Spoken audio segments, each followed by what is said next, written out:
do capítulo... Êxodo 21, capítulo 1. 21, isso. Êxodo 21, primeiro. Êxodo 21, primeiro? Isso. Pedi pro Senhor que o Senhor abre mais rápido que eu. São estas leis que você proclamará ao povo, a lei acerca dos escravos hebreus. Se você comprar um escravo hebreu, ele o servirá por 6 anos, mas no 7º será liberto sem precisar pagar Mas mais. Deus não poderia ter falado para não escravizar na Bíblia? Boa noite a todos, a paz do Senhor Jesus, tudo bem? Glória a Deus, aleluia. Nesse vídeo de hoje eu queria estar respondendo a um rapaz, o Jonan. Eu vi um debate dele com um pastor. Ele é um líder de religião afro-brasileira ou de matriz africana. Ele foi o rapaz que construiu a igreja luciferiana lá, acho que no Rio de Janeiro, se eu não estiver enganado. E nesse debate ele fez uma pergunta para esse pastor, eu não me lembro o nome do pastor. E ele fez a pergunta e o pastor respondeu e ele não achou a resposta agradável para aquilo que ele queria. E realmente a resposta ficou meia vaga. E eu queria, através desse vídeo aqui, não sei se o vídeo vai chegar até ele, mas através desse vídeo eu queria dar minha singela opinião naquilo que eu penso a respeito. E a pergunta foi essa daí que vocês viram no início deste debate.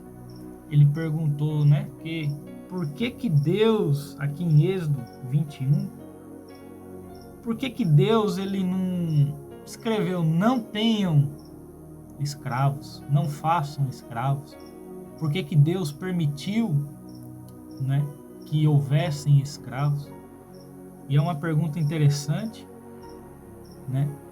É uma pergunta que realmente a gente fica pensando, né? Por que Deus não permitiu, por que Deus não escreveu para que não tivessem escravos? Né? Por que Deus permitiu que houvessem escravos? E eu acho que quando a gente se depara com perguntas como essa, a gente deveria tentar entender, né? Por que será? Eu acho que é a mesma pergunta que quando a gente lê Gênesis, a gente se pergunta por que Deus permitiu que o diabo entrasse, a serpente entrasse no jardim? Por que aquela árvore estava lá no jardim? São perguntas que nos levam a refletir no porquê. E eu acho que a resposta de todas elas é para testar o homem.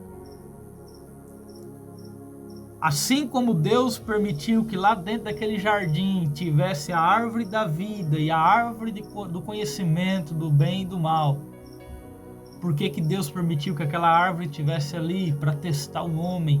Por que Deus permitiu que o inimigo, a serpente, por que ele permitiu que ela entrasse no jardim, conversasse com a mulher para testar? E eu acho que Deus permitiu também que na nação, no povo, na humanidade, tivessem os maiores e os menores, tivessem aqueles que seriam senhores e aqueles que seriam servos, para testar cada um. Testar o servo em como ele honraria o seu senhor ou serviria o seu senhor, e testar o senhor em como ele trataria o seu servo. Porque aqui, nesse mundo, nós vivemos de testes. Nós somos testados, provados. E a minha resposta para aquilo que ele perguntou, por que Deus não interrompeu ali, não interrompeu, por que Deus não disse, ó, não façam escravos? Acho que a resposta é essa. Para ver como que o servo, como que ele serviria o seu senhor. E para ver como que o seu senhor trataria o seu servo. Porque por diversas vezes Deus fala para o povo de Israel, olha, eu sou o Deus que os tirei do Egito, da terra da escravidão. E por diversas vezes Deus disse a Israel: não seja e não haja como vocês tiveram no Egito, como o povo do Egito. Não seja como o povo do Egito. Eu acho que isso está em Levítico 18, deixa eu ver.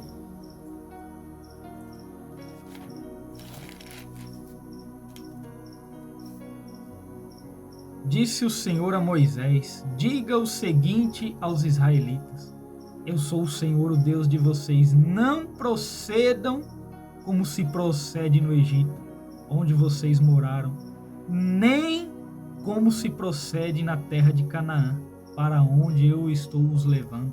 Não sigam as suas práticas. Ou seja, você pode até, vamos aqui mentalizar, vamos aqui pensar comigo. O povo do Egito tinha escravo. Vocês eram escravos no Egito. Vocês tiveram senhores sobre vocês.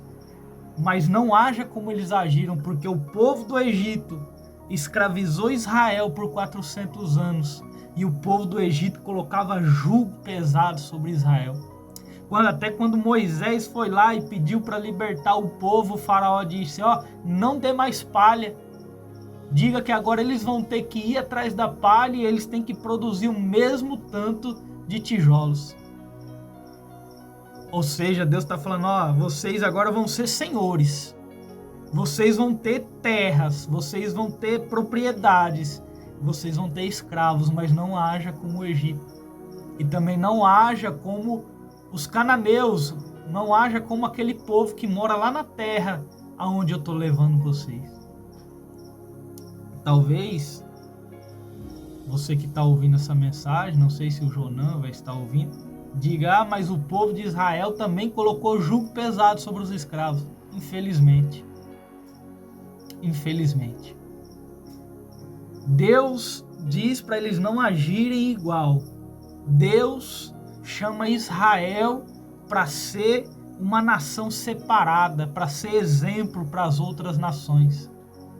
Mas infelizmente Israel cometeu pecados, se assemelhou às outras nações e a palavra diz que cometeu pecados até piores.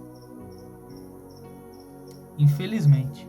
Só que a ordenança de Deus foi: não faça como o Egito e não faça como o povo que está lá. Assim como hoje, Deus chama o crente para ser separado. Deus chama o crente para ser diferente. Mas infelizmente, a gente vê pessoas que se dizem cristãs por aí, que fazem igual ao ímpio e muitas vezes fazem pior do que o ímpio. Porque eu acho que aquele que não sabe e faz, ele tem uma culpa, mas maior culpa carrega aquele que sabe e faz. Aquele que não sabe e comete, ele tem uma culpa, porque ele está cometendo. Ele tem um peso, porque ele está cometendo algo de errado, algo que fere o princípio de Deus. Mas aquele que conhece, aquele que sabe e deixa de fazer, aquele que sabe que não é para fazer e faz, ele carrega um peso muito maior.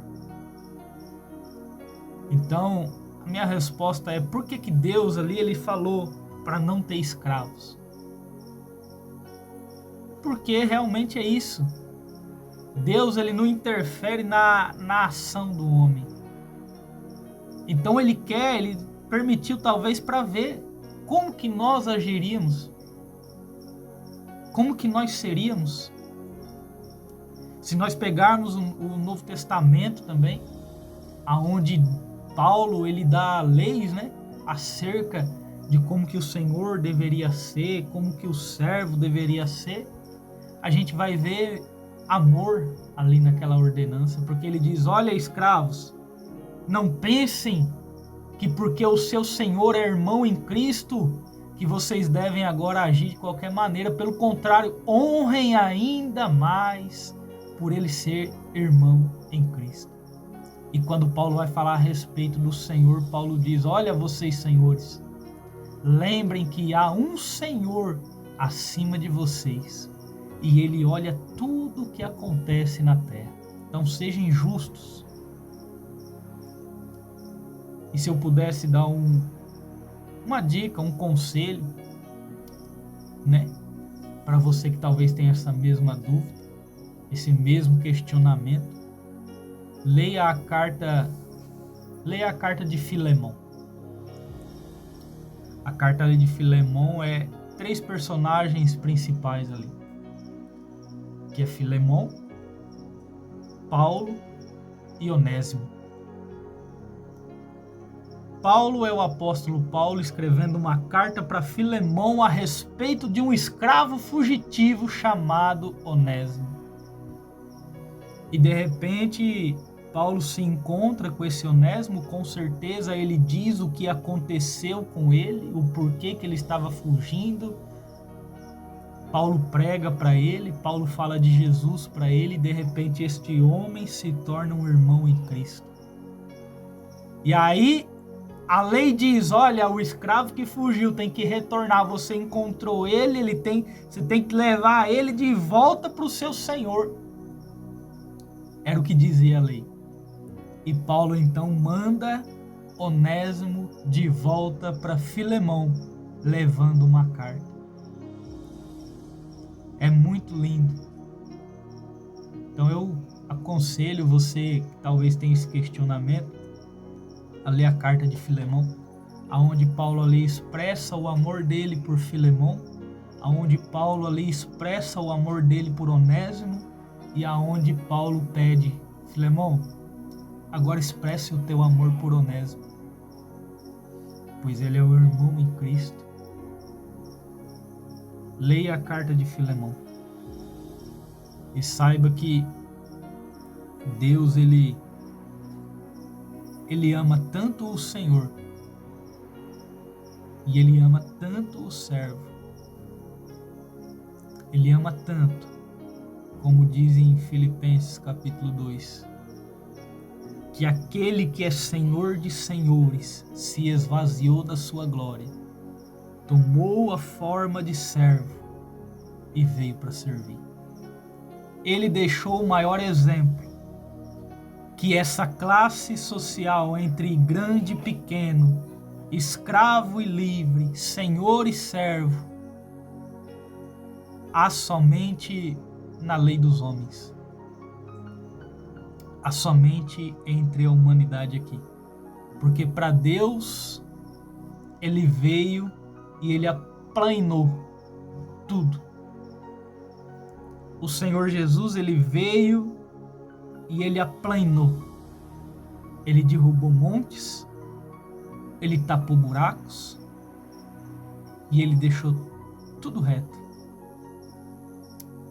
Mesmo sendo Senhor, mesmo sendo Deus, não subjugou o ser Deus de grande valor, mas antes se esvaziou, se humilhou, tomou a forma de homem, de servo, até a morte, e não foi qualquer morte, foi a morte de cruz.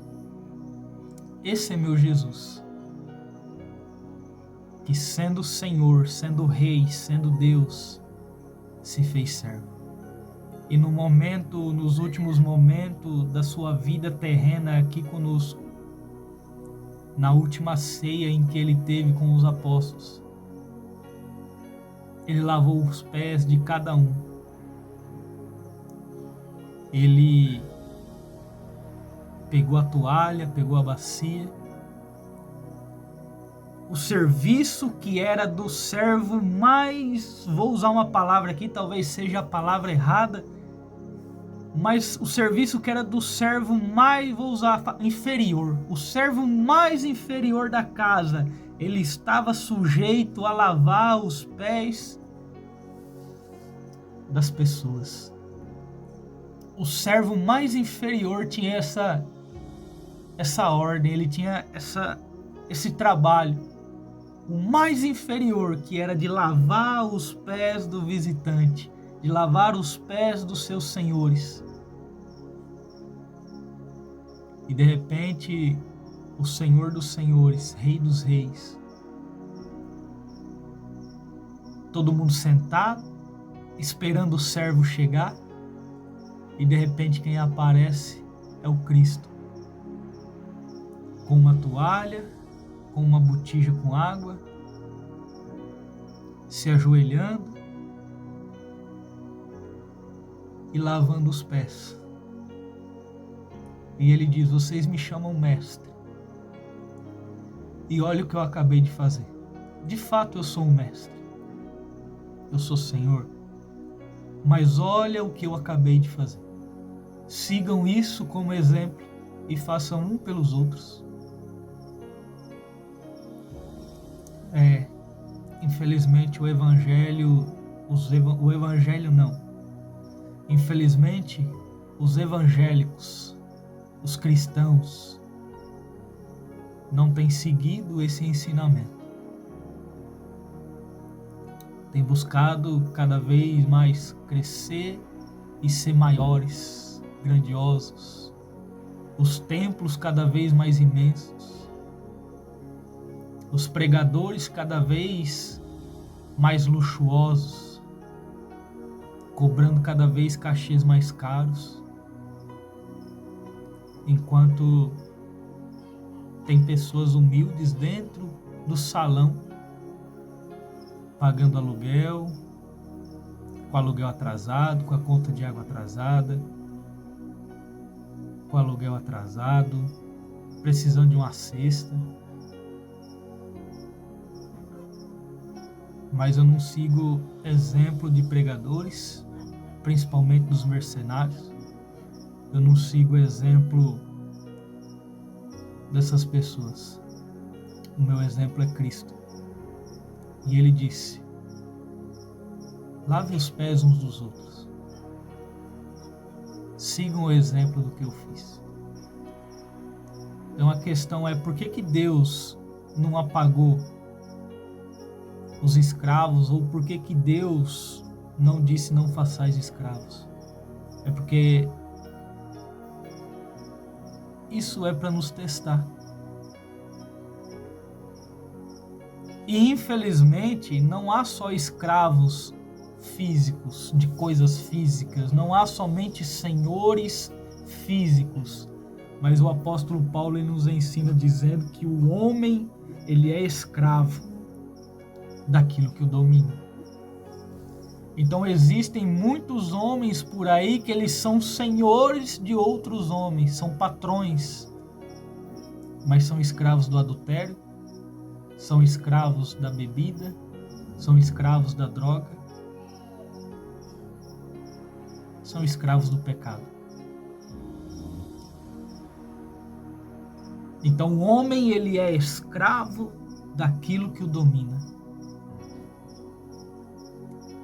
E é por isso que eu acho lindo quando as epístolas de Paulo, Pedro, João, quando eles vêm e eles dizem: eu, Paulo, servo, escravo de Cristo Jesus. Eu, Pedro, apóstolo Pedro, escravo de Cristo Jesus. Eles sempre se referiam a Cristo como se eles fossem escravos de Cristo. Porque o homem ele é escravo daquilo que o domina, e quando nós deixamos que Cristo nos domine, nós nos tornamos servos escravos dele. E não há nada melhor do que ser servo de Cristo Jesus. Porque nós entendemos que não existe Senhor melhor do que ele. Aquele que veio e morreu no meu lugar pelos meus pecados. E ele diz: persevere até o fim, porque no final eu lhe darei a coroa da vida. No final eu lhe darei a eternidade. No final você morará ao meu lado junto comigo. Aonde eu estou, vós vão estar também. Então esse negócio de grande, pequeno, poderoso, pobre, humilde, é só na mentalidade humana. Quem tem muito se acha senhor, poderoso, mas ai daquele que confia na sua riqueza.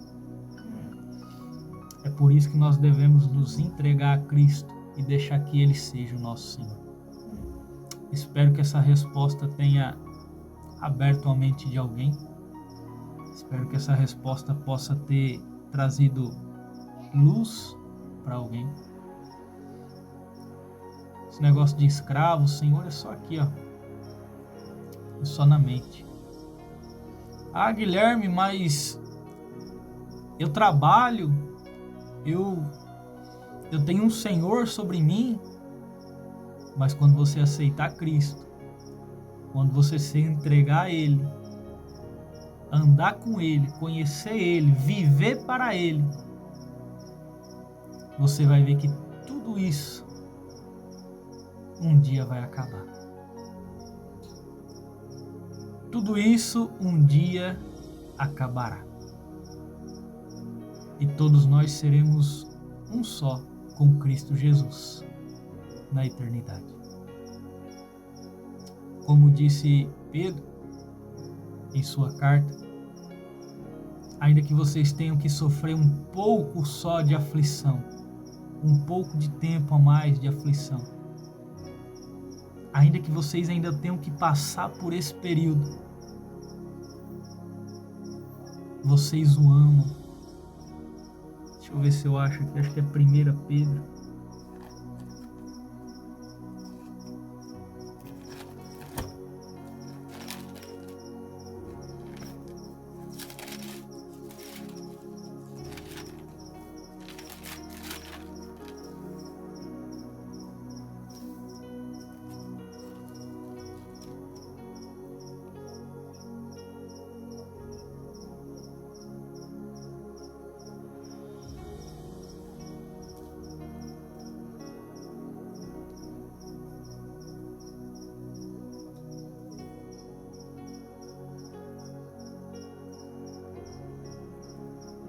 Primeira Pedro, capítulo 1, versículo 6 diz: nisso vocês exultam, ainda que agora, por um pouco de tempo, devam ser entristecidos por todo tipo de provação.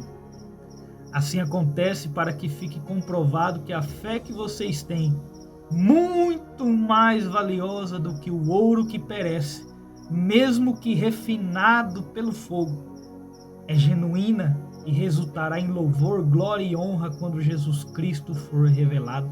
Mesmo não o tendo visto, vocês o amam. Aleluia. E apesar de não o verem agora, creem nele e exultam com alegria indizível e gloriosa, pois vocês estão alcançando o alvo da sua fé, a salvação das suas almas. Ou seja, ainda que por um período, ainda um pouco mais de tempo, nós devemos ser entristecidos por todo tipo de provação, nós ainda nos alegramos porque isso comprova a nossa fé em Cristo Jesus. Ainda que nós ainda não tenhamos visto, nós o amamos. Glória a Deus. Glória a Deus por essa palavra. Então, essa questão de escravos, tudo aqui na mente, tudo passageiro. O que nós devemos fazer é viver para Cristo, obedecer a Cristo, seguir a palavra de Cristo. Porque um dia toda essa ordem passará, toda essa lei passará, e haverá novo céu e nova terra, aonde todos nós seremos um com Cristo Jesus. A palavra diz que nós seremos co-herdeiros com Cristo, ou seja, Ele é herdeiro e nós herdaremos junto com Ele tudo o que é dele. Então, por que que Deus não disse lá para não ter escravos? Para que nós fôssemos testados. O escravo em como servir o seu senhor, e o senhor em como servir o seu escravo. Que Deus abençoe a tua noite. Como eu disse, que esta palavra traga luz para o teu coração, para a tua vida, para o teu entendimento, e que todos nós possamos nos lembrar que ainda que você tenha um Senhor na terra, tem um no céu, que é Senhor de senhores. E Ele vê tudo, Ele sabe de tudo, e Ele julgará tudo. Que Deus abençoe a tua noite. Fique na paz do Senhor Jesus.